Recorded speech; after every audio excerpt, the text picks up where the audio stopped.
Hello po, isang magandang araw po sa ating lahat and kumusta po kayo? Sa lahat po na nandito po ngayon, welcome po sa channel po natin. Today po is May 27, 2026, tawas number 7 and today is Virgo. And sa ngayon guys, no, be reminded lang po na hindi po lahat po ng Virgo.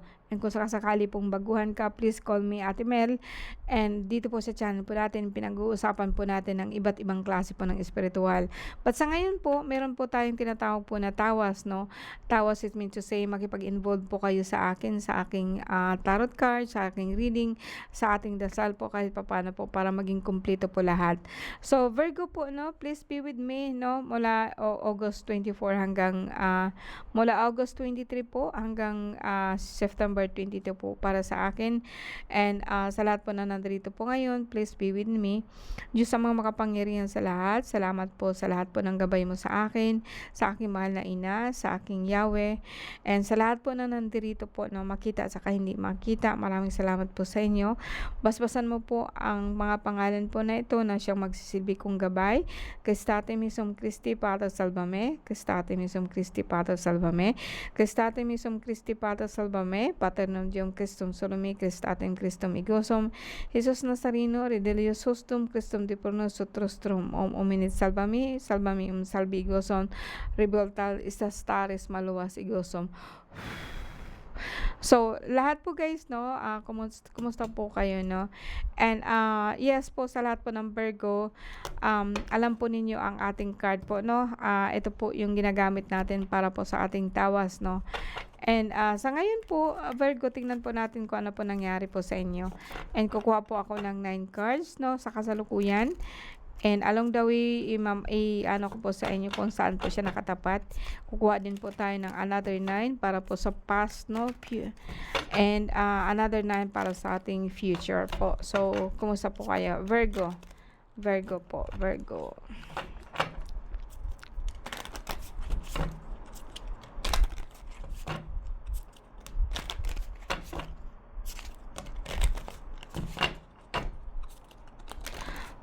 August 23 hanggang September 22.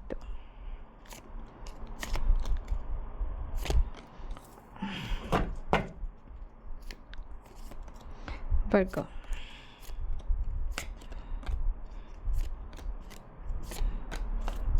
Okay, ang Virgo po sa ngayon, I have 9. Okay, and alisin na po natin ito dito. I have 9 here. Kung mapapansin po ninyo, ipapaliwanag ko sa inyo ng paunti-unti. Ito po yung tinatawag nating the grid, no? Kumbaga sa akin, base po sa numerology 1 to 9. And actually, this is your past, present, and the future.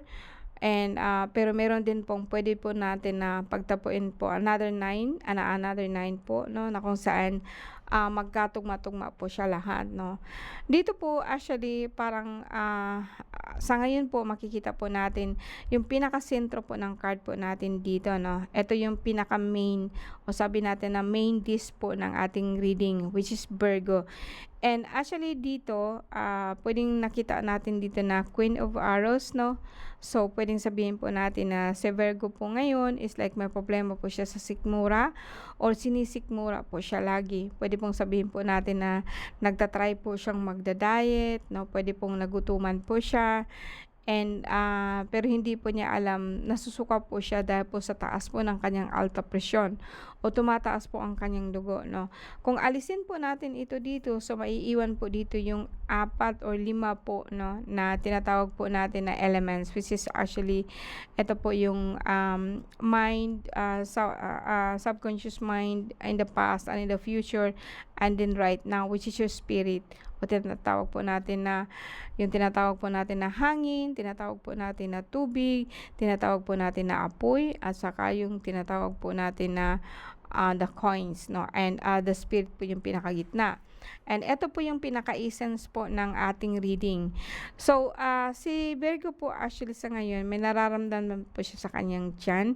Pero actually po, dito po kasi sa kanyang tinatawag po natin na conscious mind, which is alam po niya, and hindi ko masasabi po itong negative, no.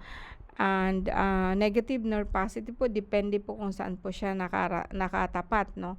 Puwedeng sabihin natin 'yan sa ngayon, 'no, grabe po kasi ang pagbabantay niya. Ano po ang binabantayan niya? Puwede pong sabihin po natin na meron po siyang tinitingnan po na work, puwede pong tinitingnan po natin na puwedeng ka-work po niya, puwede pong, kapareha po niya.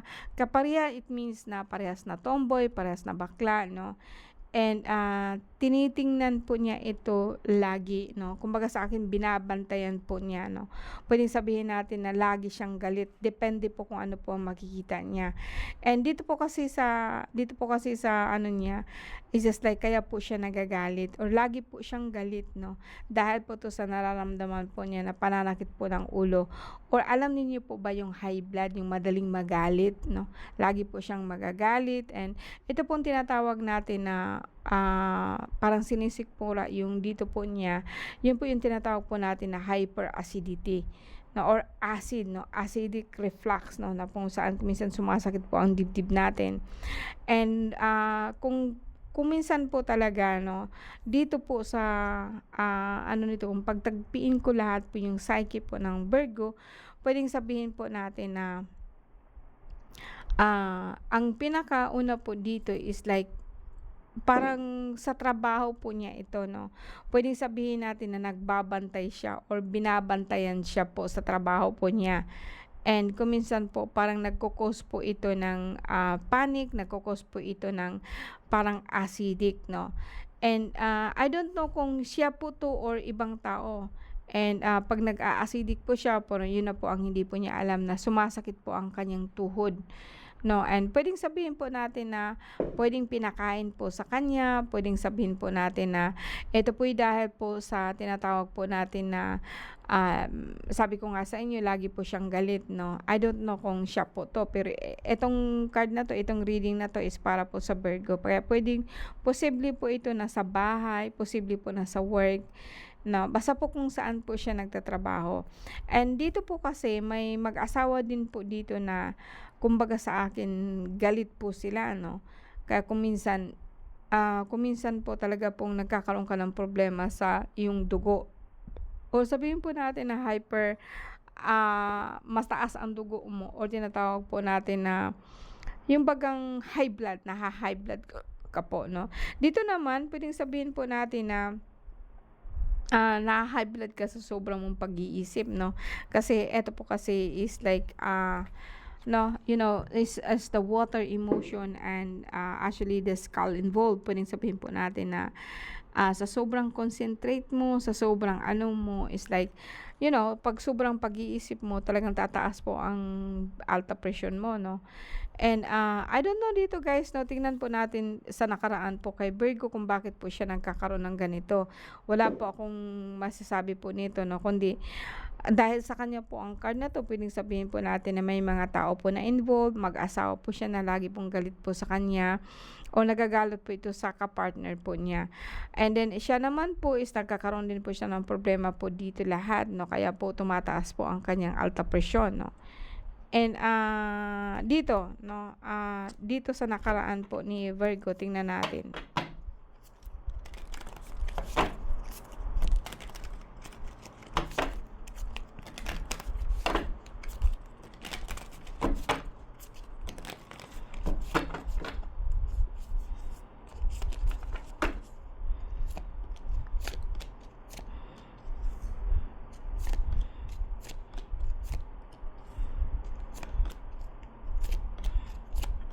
Dito naman sa ating nakaraan po kay Virgo, puwedeng sabihin natin na talaga pong sa trabaho 'to, 'no.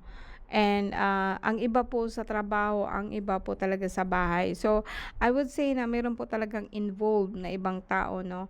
And, dito nitong nakaraan po talaga pong puwedeng sabihin ko po sa inyo na grabe po yung tsismis na inaano niya, 'no.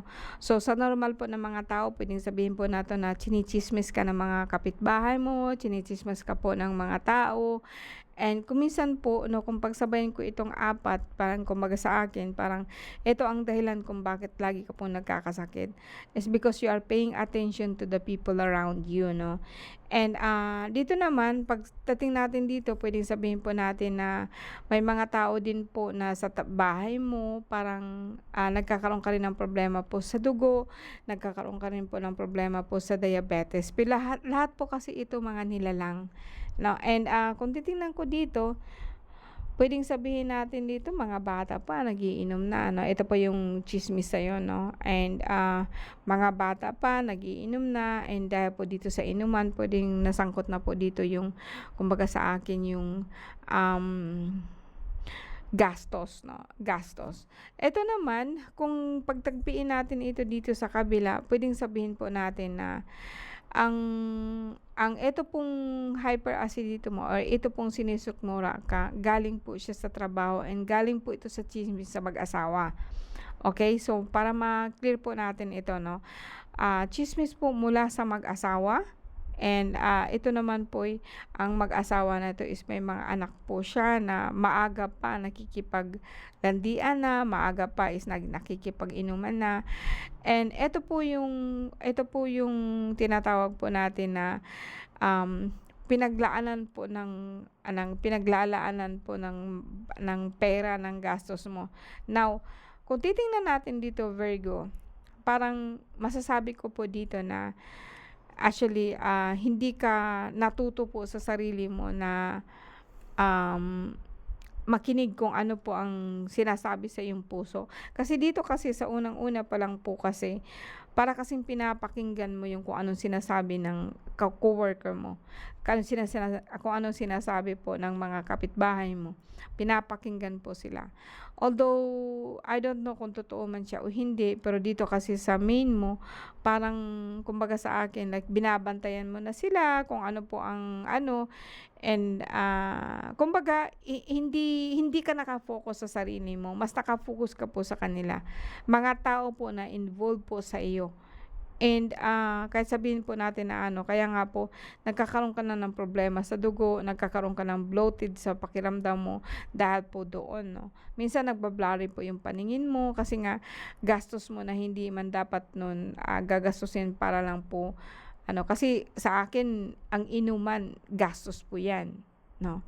And, pagdating po dito sa hindi man po siya inom na parang party-party po, grabe po yung gastos mo about po sa mga bata. Pero actually, kung mga bata man ito, I think kung paggagastusan mo siya is okay lang, hindi mo man siya dapat na ikakalungkot. Kasi nga po sa akin birthday natin parang okay lang kahit wala kang handa, pero yung mga bata talaga po kasi they will ask questions 'no. Ewan ko lang po sa iba, pero sa akin 'no, basta mga bata, they are my priority 'no. And, now so far is like mag-ingat ka po sa pagkain po ng mga matataba 'no, bawasan mo na po ang pakikinig po sa mga tao na kumbaga sa akin hindi naman sila actually directly involved sa'yo 'no. And, kung apektado man po ang trabaho mo, well fine, puwede ka pong tumawag sa akin para kahit papaano po magkaroon ka po ng closure sa mind 'no. And, dito po kasi parang binabantayan mo talaga kung sino sila, kung ano sila. And ito dahilan kung minsan po 'di ka na masyadong nakakaasikaso sa sarili mo, 'di mo na naasikaso po yung trabaho mo 'no. And, in the future po ng Virgo, tingnan natin ngayon.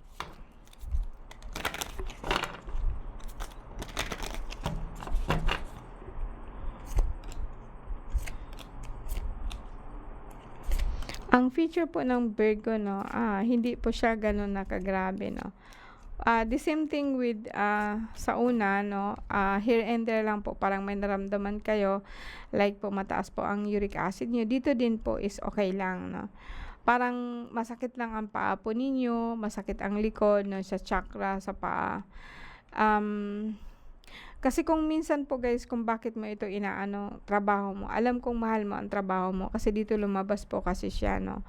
And, opo, puwede mo po sabihin natin na nakikinig ka sa akin, puwede pong sabihin mo na iwanan mo na po, iisipin mo na lang po yung mga anak mo and iisipin mo po yung pagpo-provide sa pamilya mo, which is also a good thing, no? And kaya nga po sinasabi ko sa inyo na kuminsan kasi, don't get me wrong, kuminsan kasi nawawala tayo sa sarili, no? And dahil hindi po yun sa'yo, kundi dahil po sa ibang tao. And pwedeng sabihin natin dito na kulang barang, but actually pwede kasing mauuwi ito sa'yo kasi nga po ikaw po kasi ang nagbibigay attention po sa kanila. And then where attention is going, then nandoon na din po yung kung saan po mapupunta po yung energy ninyo, no? Dito naman kasi, yeah, I think kinakaya-kaya mo na po lahat kahit anong sabi pa po ng mga tao, pinabayaan mo na lang po sila, no? And dito naman is like mas pinofocus mo ang sarili mo about po sa mga bata, about po sa pangingibang bansa, about po sa kukunin po ninyong about po sa mga kukunin po ninyo na lote, about po doon sa tinatawag po ninyo na provide sa pamilya po, no? So that's it guys, maraming salamat po sa inyo, and actually this is a good sign. Kung sakali pong tumataas pa ang dugo niyo, pwede kayong uminom po ng adgaw, pwede po ang damong Maria, pwede po yung dalawa po na yun na haluin mo lang po. And uminom po kayo niyan every 3 week, every other day. Huwag niyo po siyang araw-arawin kasi po hindi po kasi pwedeng bigla na lang pong bababa. Pwede din po kayong kumuha po ng bangkal sa akin kasi po ang sugar po ninyo. Pero kung sakasakali man po, ikokontrol lang po ninyo siya para po kahit paano magkakaroon po kayo ng freedom. Sorry po, ikokontrol po ninyo ang inyong sakit po na diabetes, no? And makukuha po ninyo po ito sa pagda-diet, makukuha po ninyo sa pagbabago po ng pagkain kahit po ang dugo po ninyo. And magagawa po ninyo ito lahat. Okay, maraming salamat po sa inyo guys, and see you again po next time. Virgo, have a good night po. Bye.